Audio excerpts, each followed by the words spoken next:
বাংলাদেশ হয়ে ভারতের উত্তর পূর্বাঞ্চলের রাজ্যগুলোর সঙ্গে রেল সংযোগ স্থাপনের যে প্রকল্প নেওয়া হয়েছিল তা আপাতত স্থগিত করেছে ভারত।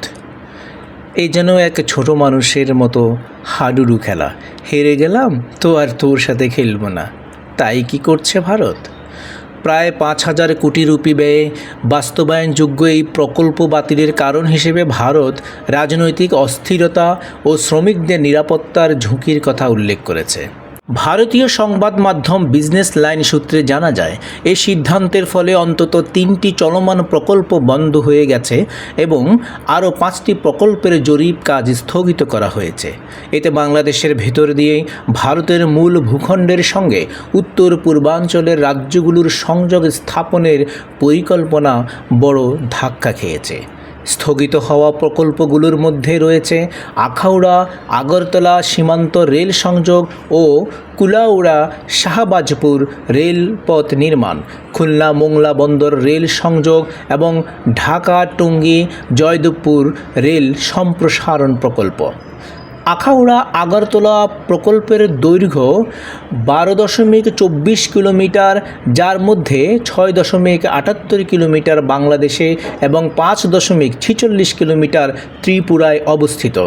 প্রকল্পটি ভারতের প্রায় 400 কোটি রুপি সাহায্যে বাস্তবায়নের কথা ছিল।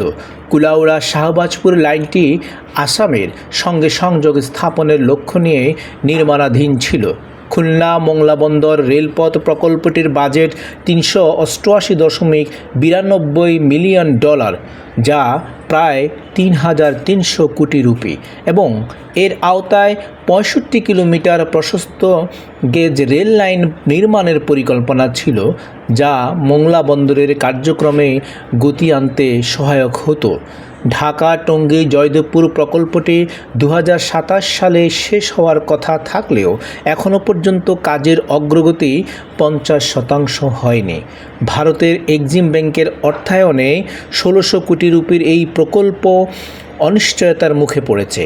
নাম প্রকাশ না করার শর্তে একজন ভারতীয় কর্মকর্তা বলেন, বর্তমানে আমরা বাংলাদেশে কোনো নির্মাণ সামগ্রী পাঠাচ্ছি না এবং প্রকল্পগুলোতে অর্থায়ন বন্ধ রাখা হয়েছে, কারণ এসব রুট পাশের দেশের ভেতর দিয়ে যাওয়ার কথা ছিল। তবে তিনি জানান, ভারতের অংশে নির্মাণ কাজ যথারীতি চলমান রয়েছে। এরই মধ্যে ভারত বিকল্প রেল সংযোগ স্থাপনের দিকে নজর দিয়েছে। এখন তারা ভুটান ও নেপাল হয়ে উত্তর পূর্বাঞ্চলের সঙ্গে সংযোগ স্থাপনের কৌশল নিয়ে কাজ করছে।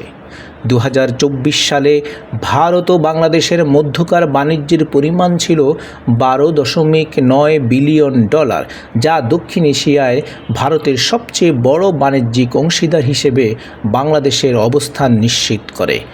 বাংলাদেশ হয়ে উত্তর পূর্বাঞ্চলে রেল সংযোগ প্রকল্পের মূল উদ্দেশ্য ছিল শিলিগুড়ি করিডোর বা চিকেন নেক নামক সরু পথের উপর নির্ভরতা কমানো।